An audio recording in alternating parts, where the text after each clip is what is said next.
Hello, everyone. You have joined Heather's team Zoom call. It is Wednesday, August the 5th, and we have a lot of fun stuff to share tonight. So I'm going to get started really quickly with an opening with a word of prayer. So if you'll just bow your head wherever you're at, and we'll pray. So, dear Jesus, thank you for this evening. Thank you for the gift of Plexus. Thank you for all of these people who have taken the time to not only invest in themselves, but also to develop their leadership skills and become part of our camaraderie.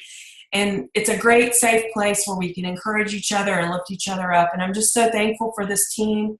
I just ask that you open everybody's hearts and their minds so that they can retain or take notes to whatever they need to for this evening to be able to go out and spread the gift of Plexus with those that you put in their path. We ask these in your precious holy name. Amen. Okay, so let's get started here. So you guys know sometimes from doing this a little while, and even if you're new to this, leaders are naturally impatient people because we have expectations. We want to move fast. We see what the vision is, and we want to get it fulfilled as fast as possible. So we like to see progress. And so when you're a leader, let me do some muting, maybe. When you are a leader, you are always looking for a way to assess the situation, whether that be with your new customers or your ambassadors, and you want to create you want to create an organization that is going to be able to, where people are going to know where they need to go to get plugged in and what it's going to take for them to develop their leadership skills. So what the problem is most of the time is that people that are leaders, there's sometimes a lag between us as leaders and the people that are in our downline. So there's a disconnect sometimes. And this is why leaders often feel like, I keep hearing an echo. I don't know if y'all hear it, but hang on just a second. If you guys are coming on, if you'll please mute yourself, that will help me a great deal. Okay, so this is sometimes why there's a tension that we feel as leaders between where we are and where our people are and where we think we ought to be. So what do we need to do to relieve some of that tension?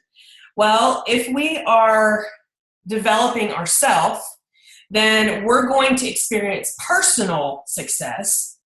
And if we're developing a team, then our organization is going to experience growth, right?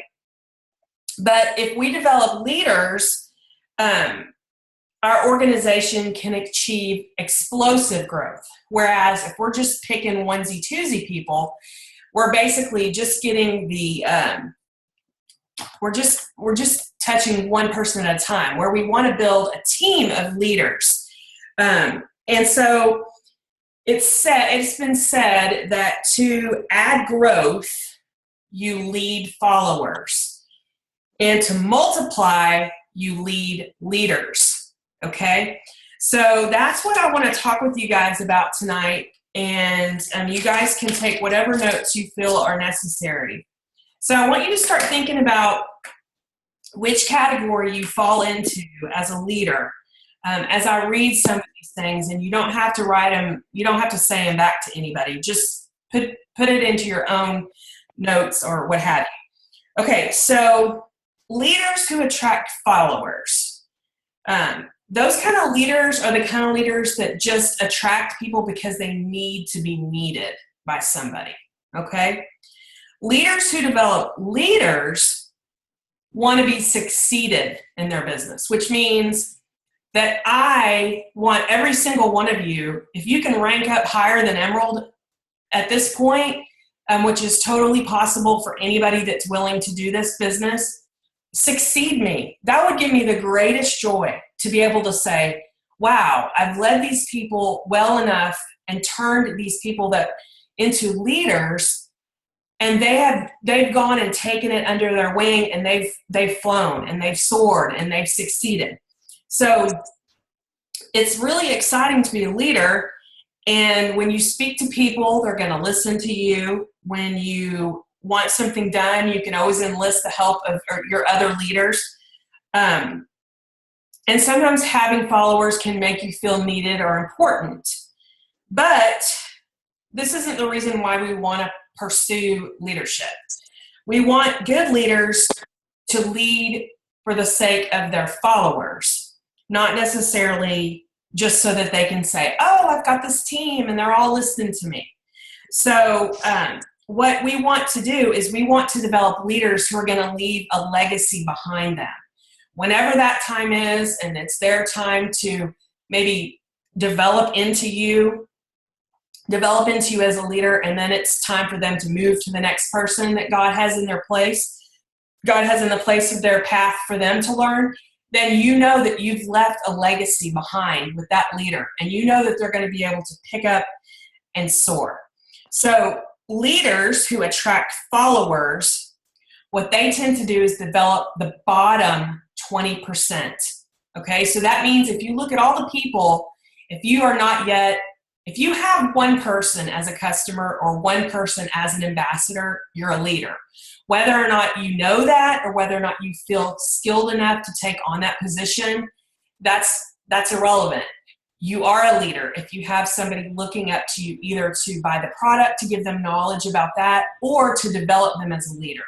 So what we want to do is we want to be the kind of leader that develops leaders, like we've said before.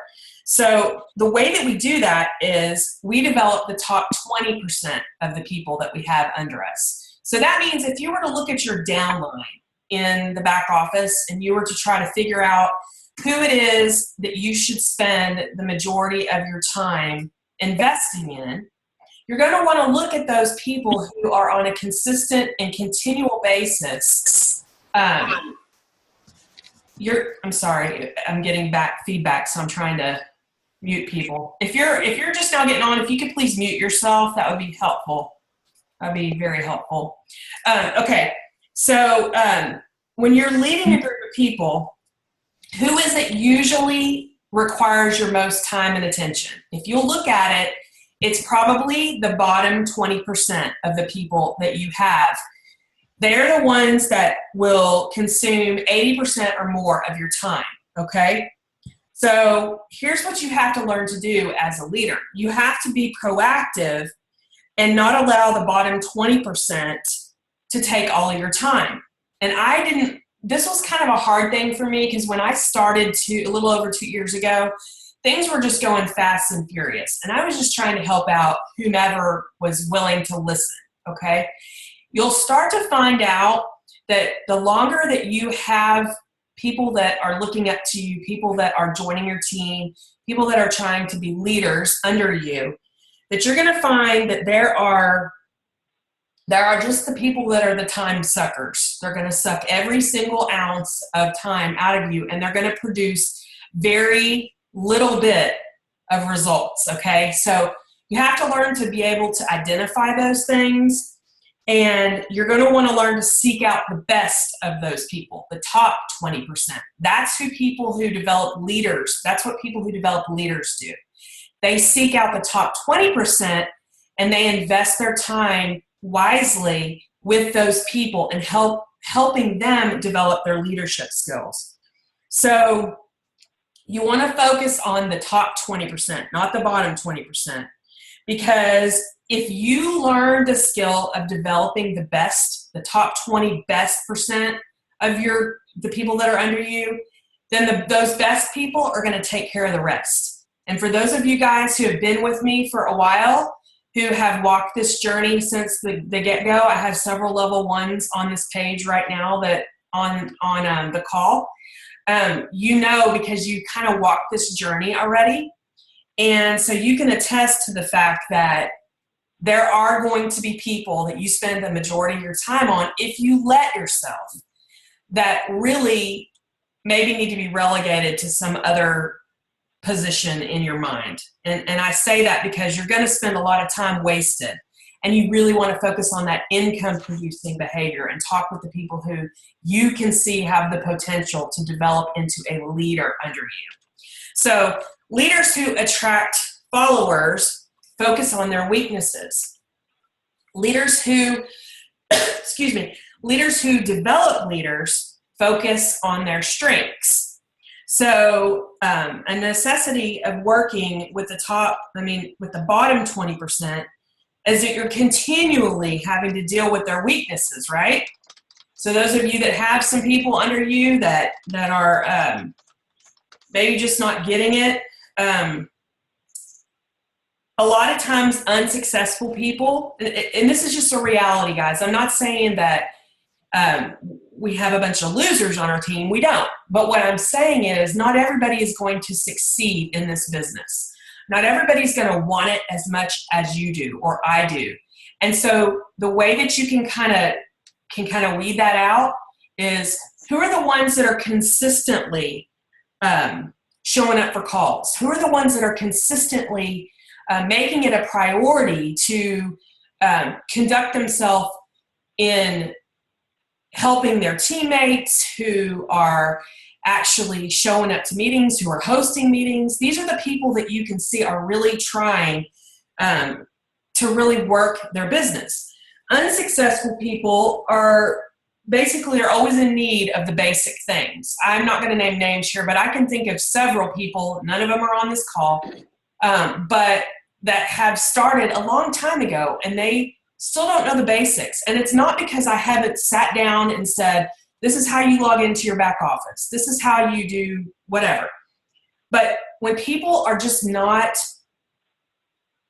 sometimes they're just not as willing to retain the information or take notes to where they're going to always keep coming back to get help from the basics, okay? What we want to do is we want to be people who train our leaders to know about the products, to know about the compensation plan, to know about how the point systems work, to know about preferred, retail, wholesale, all of these things. Those are the basic fundamentals that you have to have a knowledge of to be a good leader, to lead people, and to pass along those things. So sometimes the problems that the people that are unsuccessful end up keeping them from achieving consistently performing, okay?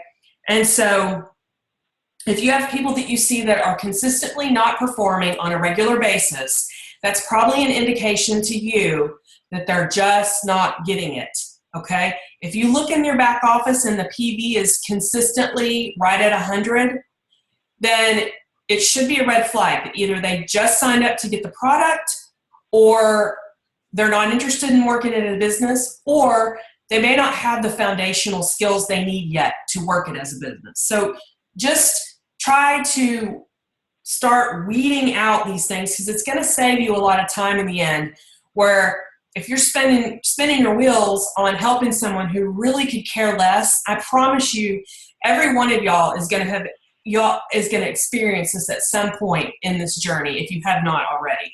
So you want to work with your best people so that you can build on their strengths, okay? The followers, you're just going to probably end up having to focus on all their weaknesses a lot of times and say, well, here's what you really need to do. And here, so you want to focus on people's strengths, okay? So leaders who attract followers treat everybody the same, okay? Those are those who attract followers. But we want to be leaders who develop leaders. And so we want to treat individuals differently. Now, let me tell you what I mean by that. I don't mean that you be ugly to people. There's a myth in some of the leadership circles that promotes the idea of treating everybody the same for the sake of fairness, okay? Well, we all know that we don't live in a fair world, and this is a mistake in our industry because what happens is you end up fostering and treating with equality the people who are goofing off and that aren't taking their business seriously, as you are those who are really, really focusing on business building. And the message that you send to the people who are really focused on business building is you're not any different than the one that's goofing off. And so what happens is you create an environment where there's no separation between, well, there's the goofball and here I am working my hiney off over here, but I don't ever get recognized for it because she treats everybody the same. So you want to look at that, because what ends up happening is you have the goofballs and the ones that are real serious about it. And in the end, if there's no differentiation between the efforts these people put into things, then you're going to end up having a bunch of goofballs, because there's no separation between, the person who's actually doing something, they don't get praised any different than the goofball. So why put the effort into it? Does that make sense? Are y'all tracking with me here? Okay. So if you're wanting to develop a leader, you're going to want to give them praise. You're going to want to, that kind of thing is free, guys. You're going to want to reward them based on results, based on the things. If they have a goal and it was to share it with 3 people and they shared it with 3 people, well, they deserve acknowledgement for that.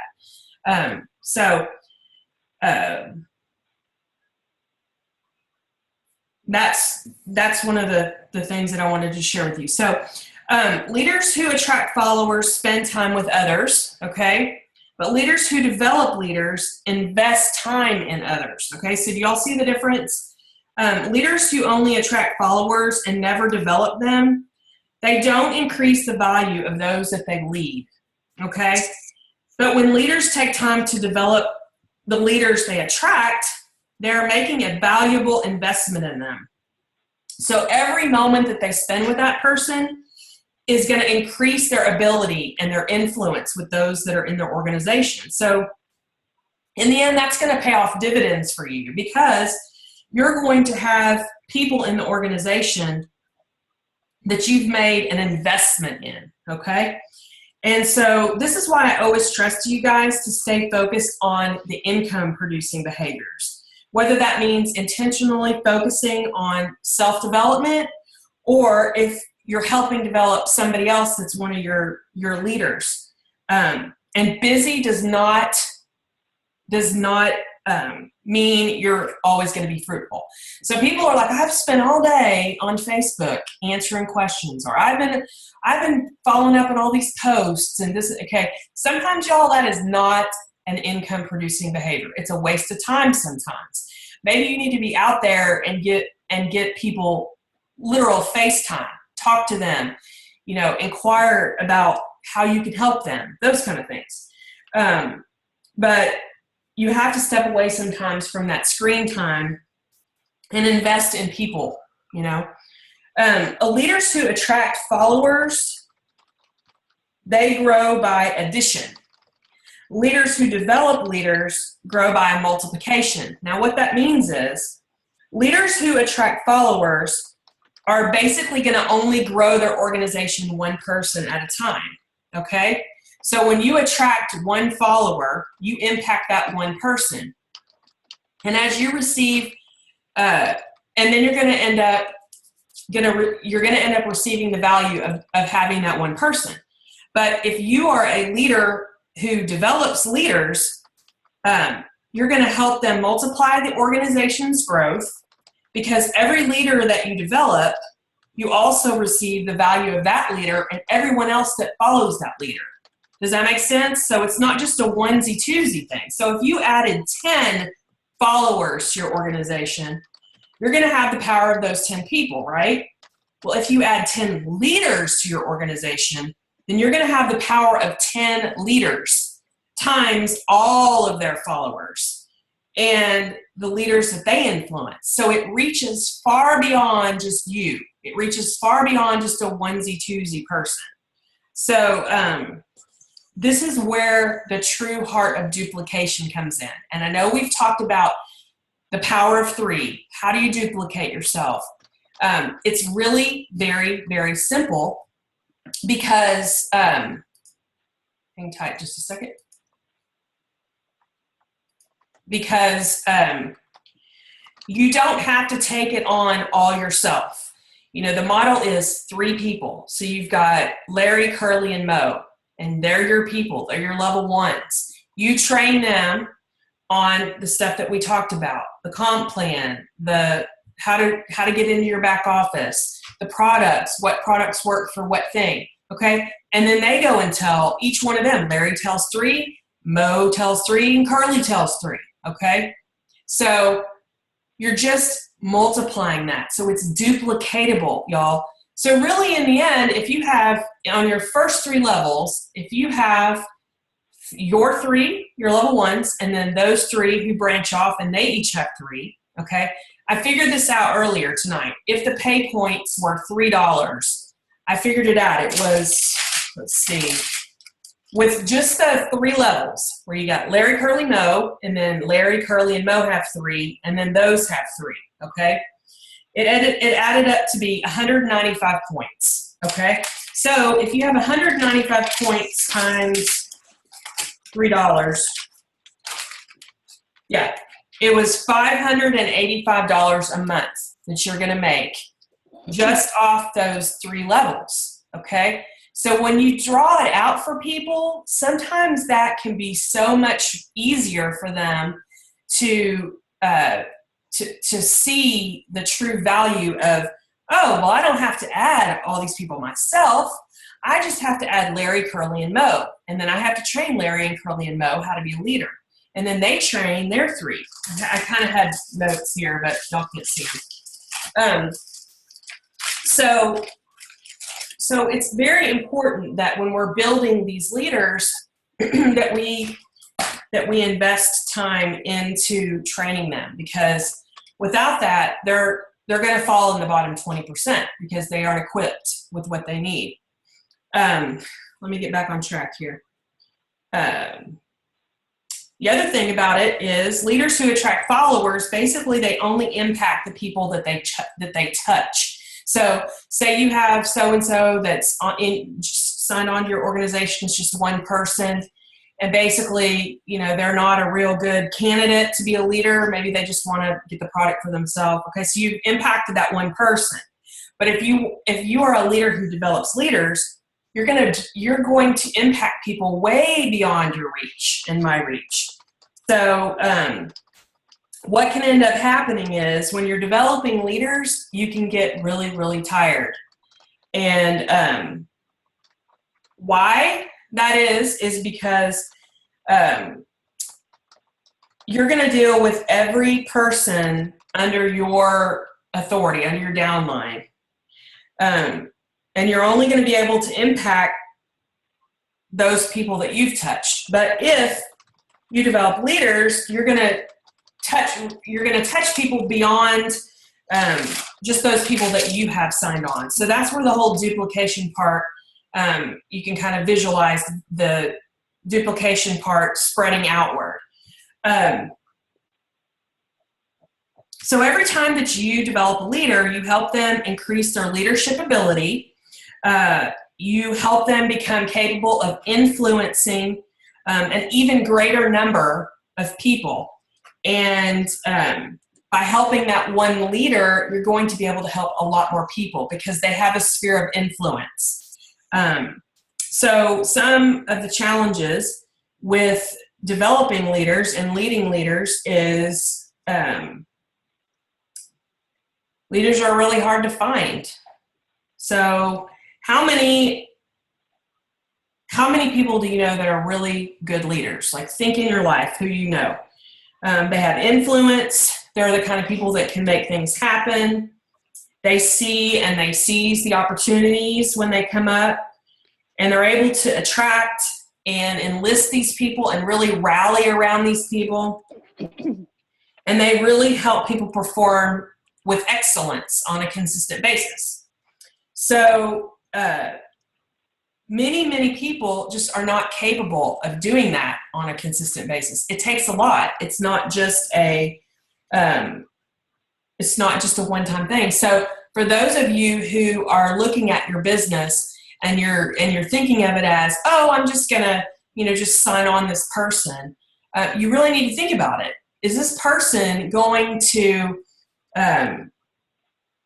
be leadership material for me, because the last thing you want is to be, the last thing you're going to want is these bottom feeders sucking every piece of life out of you when you have this precious time that you can't get back. That if you have someone that's a leader that's really wanting to be skilled at developing their leadership skills, then you want to hone in on that person. And if you have these other people that are just like, oh, you're taking your time, then it's going to be really hard for you to do that. So one of the things that I had written down in my notes were leaders are like eagles. They don't flock, so they're really hard to find. So when you think about it, you see all these other birds that are flying together and they're a little team. But eagles aren't followers, they're leaders. And so they're very hard to find out in the wild.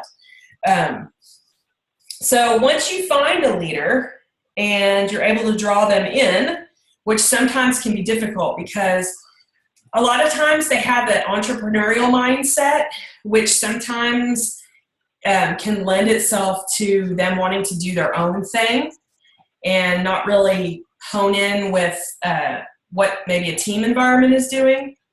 But one thing that you can do is to create an environment that is attractive to them. So leaders are going to want excitement. They're going to want flexibility to do things on their terms. They're going to want to think outside of the box because most of the time people who are entrepreneurs are creative-minded. And if you want to gather these leaders, you're going to have to create a place where they can thrive in your organization. So the only way to lead leaders is to become a better leader yourself. So if you keep growing and stay ahead of the people that you lead, then you're going to be able to keep adding value to the leaders who follow you. And your goal must be to keep developing them so that they can realize their potential. And so that's where I'm at in my journey now, because I have all of you guys and I see so much growth and so much development. And I see so many people just stepping out of their comfort zones. And it's exciting for me to now, as your leader, be able to kind of to press into you guys, those of you who have come to me and said, I really want to revive my business. I really want to work on, some of the skills that I may not have right now. The first year of doing this for me, you guys, everything just happened so fast. I've told you all that before. And I really, really did not have the leadership things that now I'm aware of, like, that I have to be available, when somebody needs help, that I've done a lot of reading on leader. If you're just looking at your business as I'm just signing people up and, maybe I'll get a check and maybe it'll be a good check. Okay. You're really not investing what it takes to continue. You may get lucky. You may get a few rock stars on your team, but what's going to happen in the end is if you don't continually develop yourself and be someone who they can look up to as a leader, then they're going to miss out on the leadership skills that they need to be the leader for their team. And I can tell you, because it's happened to me, some of the people that were my top people have totally left the map, okay? And for whatever reason, okay? And so I don't want y'all to make the mistake that I have made, and that is this. If you guys are fresh starting this and you've got levels 1s, 2s, 3s, once you start getting to like 4s, 5s, 6, 7, you kind of lose a little bit of the grasp of who these people are because there's so many levels down that you don't know them. But you should know your 1s, 2s, 3s, and you should be really, really investing in those people because once you lose them, you will not get them back. And your 1s, 2s, and 3s, if you have any kind of investment in ranking up or promoting, you're going to need those people because those are the ones that are going to give you your highest pay point value. And the only way you can rank up and promote is by having those points from the pay point value. And so if that's unclear to some of you guys, maybe that are new, I can explain it at another time. But those of you who have been doing this a while, look in your back office. Look at your levels 1s, 2s, 3s, 4s. See the ones that have more than 100 PV every month. Send them a message. Introduce yourself. Say, hey, I see you've got 250 PV. You must really be taking this seriously. What can I do to add value to you? Is there some training? Are there some people that I can talk to with you? You know, it shouldn't be up to me to reach down to level 8 or 9 and say, hi, I'm your Emerald Upline, 9 levels removed. That should be like the level 4s of mine, because that would be their level 4. Does that make sense? You want to take advantage of the people, not take advantage, but I mean, you want to take advantage of the fact that you have people that are your levels 1s, 2s, 3s, and then farther down. Because if you get to a point where you don't follow up with them and you don't know why they're not ordering anymore or why they went inactive, then you're probably not going to get them back, okay? And so trust me, there's 1,208 people on my team. And the other day I ran a report to see how many of those were actually active, because all of y'all say to me sometimes, oh, I just hate the white lines. I just hate seeing the white lines. Okay, y'all, there was 483 people out of that number I just told you that are actually active. So I know what white lines mean. I know that that means that I have 900 some odd people that were once customers or ambassadors who no longer do the business. When you look at that, it's depressing, okay? So I want you guys to learn from my mistakes. Invest in those people who you already have as an active participant in what you're doing. Invest in them, follow up with them, make sure that they know that if they have a question, they can come to you. Sometimes I've found that people just say, well, I gave up because no one ever called me. Or I gave up because my leader just quit and I didn't have anybody else to go to. I didn't know. Even if you just follow up with them to say, hey, I'm here. If you ever need anything, give me a call, blah, blah, blah. That's helpful. So everybody's at a different spot. I know we're running short on time, but I still have someone to give a quick shout out and a quick little testimony. But everybody's at a different spot in their journey. So wherever you find yourself in the leadership journey, okay, do you find yourself as you're developing yourself right now? Do you find yourself as you're developing your team right now? Or do you find that you're developing your leaders right now? We're all in different spots, but one of the things that I can tell you for sure is that you will be able to reach your potential. You will be able to reach the goals that you set and help your organization and your team grow and reach their goals only when you begin to develop yourself as a leader and to develop those people under you as a leader. Because you want to attract leaders. You don't want to attract followers. Because in the long run, the leaders who develop leaders experience explosive growth on their team. And you can see why. Because those people are leaders. They're not just followers. They're not just building a team to say, hey, I got 20 people. Isn't that great? And so explosive growth is going to happen on our teams when we develop ourselves and develop other leaders. And it's not going to be achieved any other way than duplication. And so that's why the power of 3 is so important. So you just have to take actions to develop yourself. There's tons of books. I would highly, highly recommend anything by John Maxwell. This book right now is the one I'm working through, which is the 21 Irrefutable Laws of Leadership by John Maxwell. This book is fantastic. Anything by him is fantastic in helping with leadership. Leadership is not something that people just innately know how to do. Maybe there are some people that are predisposed to knowing kind of having more leadership type qualities, but for the most part, it takes doing things and finding things and gathering yourself around people that have like-minded qualities that you have. You got to go places. You have to plug in. You have to attend events. You have to network with people, okay? Now, sometimes there are fears that we have that limits us or stifle us or block us from moving forward. And if that is the case that you're having, we need to identify what those fears are and then work towards a resolution to be able to get beyond those things. Because if you're always stifled by that one thing, then you're never going to see progress. You're never going to see growth. It's just like when you work out. I was talking to Teresa today. She boxes. And I'm like, I don't know how you do that. And she's like, well, you just slowly do it. And then the more you do it, after you do it 2 or 3 months, then you start to learn, oh, I can do this. Well, that's what this is like. You know, you may feel like you're screwing all your words up when you talk to people, or you're vomiting Plexus all over them.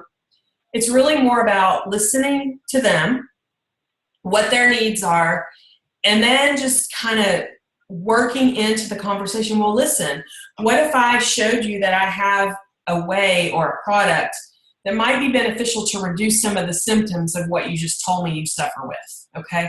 So it's really a relational business, conversational business. Yes, Facebook is good to have a conduit to reach people that you may not reach, that you wouldn't see face to face.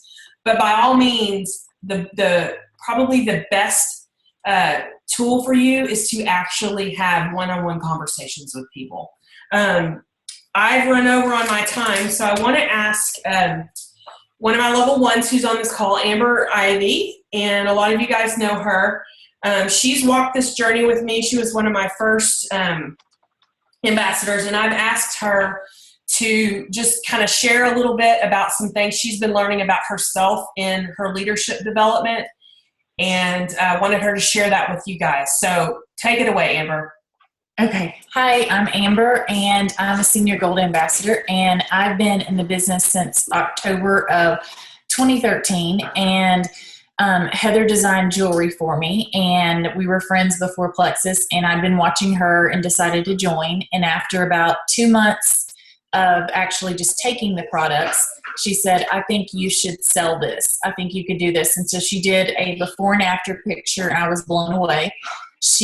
I resisted, and I said, no, just give me your link. I'll post my picture and tell people to just order from you. And she messaged me and said, my inbox is blowing up with your friends wanting to order. So I said, well, maybe I could do this. So I started sharing it, and within the first couple months, I had 86 customers, which was completely mind-blowing. And I can relate to what she was saying, how we sort of just, it snowballed. We were going so fast that I was just trying to keep my head above water. I didn't know details about the products. I didn't know how to foster relationships with customers because I was just trying to keep up. So I feel like I'm finally getting to a point where I can catch up and kind of understand the business more than I did back when I started. So what Heather wanted me to share was this past week I was kind of down, and I was thinking, man, I just want to get some more customers. I don't know what's going on. I'm trying to share Plexus, and I feel like nobody's listening. I'm going to have a great team below me, but I'm just trying to get more customers. And I can't recommend the book Circle Maker enough for you guys that have not read it, because it completely changed my prayer life and the way I prayed about everything from personal life to business. And I went in my closet and I sat on my ottoman like I do when I have a big talk with God. And I said, God, I want you to take this. My business, I just want to take it to the next level. I'm praying for my people on my team. I'm praying for potential customers that haven't even come to me yet. And I was telling Heather it was funny because I literally hung up with God, went downstairs and started cooking dinner. And within an hour, I had 3 people, one of who I'd never shared Plexus with because she went to my church, and I lead an iMom table of women who are moms that come together once a week. And I just wanted that to be kind of a safe place and not a business world. And they knew I sold Plexus because I had my Plexus cup, and she messaged me out of the blue and said, hey, what is this triplex thing? My husband said that I could spend whatever. I just want to do it. And I'm like, okay, random. So I tell her about triplex. She orders preferred. The same hour, another friend of mine who had been a customer back when I first started but had kind of fallen off the wagon, again, because I did not foster those customer relationships. I cannot stress that enough. She came back and said, I want to do this triplex thing. You keep talking about it. What is it? She signed up preferred. Then another friend of mine at that same iMom table messaged me all within 1 hour and said, I want to do the triplex. I did the slim before, but I want to do something bigger. And I said, perfect, here, the triplex. And I told my husband, I was like, you're going to have to finish dinner. I'm going to burn dinner. My phone is blowing up. I don't know what's going on. The next day I had a level 1 sign on and then a level 2 sign on. Thursday of last week, my husband and I took the kids to Kentucky for a little mini vacation. And while there, a friend of mine who I went to high school with, who was in the Marine Corps and had lost a lot of weight, obviously, in the Marine Corps, got in shape. And then once he got out of the Marine Corps, he gained a lot of weight to the point of obesity. And he had tried, I think, a 7-day trial pack way a long time ago, probably like a year ago. And then back in April, he came to me and said, I want to do something major. I want to change my life. I've been watching you. Just tell me what to order. Again, I pushed the triplex because I cannot stress that enough. He got on it, and out of the blue, he posted this testimony about how he was thanking me and thanking Plexus that he had lost 40 to 50 pounds. I can't remember how much, and posted a side-by-side photo. All of these people started commenting, people that had never heard of Plexus. So don't let people tell you that the market is saturated. I got 2 preferred triplex orders off of random people that had posted below him. So I believe in the power of prayer, and I don't know why we're always shocked when God answers our prayer, but I can't tell you enough I can't stress enough how it's so important to just stay steady in your prayer life. Read that book. It changed my life. And I had actually called Heather the day before all this happened or texted you or whatever and told you, I'm really worried about my business. I'm trying to just push through, but nobody's doing anything. I'm worried. And she was like, just circle it in prayer. Just circle it in prayer. I was like, oh, of course I need to circle it in prayer. And I did that. And so I just want to encourage people that even if you've been in the business for a while and you see lulls, it happens. It's going to happen. That's the nature of the beast. Go to your sponsor for encouragement. Tell them what you're going through, because chances are we've had it happen to us before, and we can guide you and say, you know what, bless and release and move forward. And that's the phrase that Heather coined. And when she was talking about the dead weight or the bottom feeders, if you spend so much time on those people, you are missing a blessing and an opportunity to go forward to the people who are waiting on you to share Plexus and to help you in your business and in your career. So that's kind of that was just a really great thing that happened to me. And I was just so blessed. And I give God all the glory for it, because Heather was just like, just pray. You just need to circle it in prayer. It's going to be great. And I always rely on her when I get at the bottom, and she always lifts me up. And so just use your sponsor. If you're not getting help from your sponsor, go above them. Just get someone to help you, because that's what we're all here for. I just can't stress that enough. I don't know what I would do without my Plexus family. That's right. Amber, thank you for sharing that with us. I know that we are way over our time limit, so I want to be sensitive to that. So what I'm going to do is I'm going to end the recording now, and I'm going to stay on for the drawing. And so you guys know that I'm going to give something away. So let me end the recording real quick.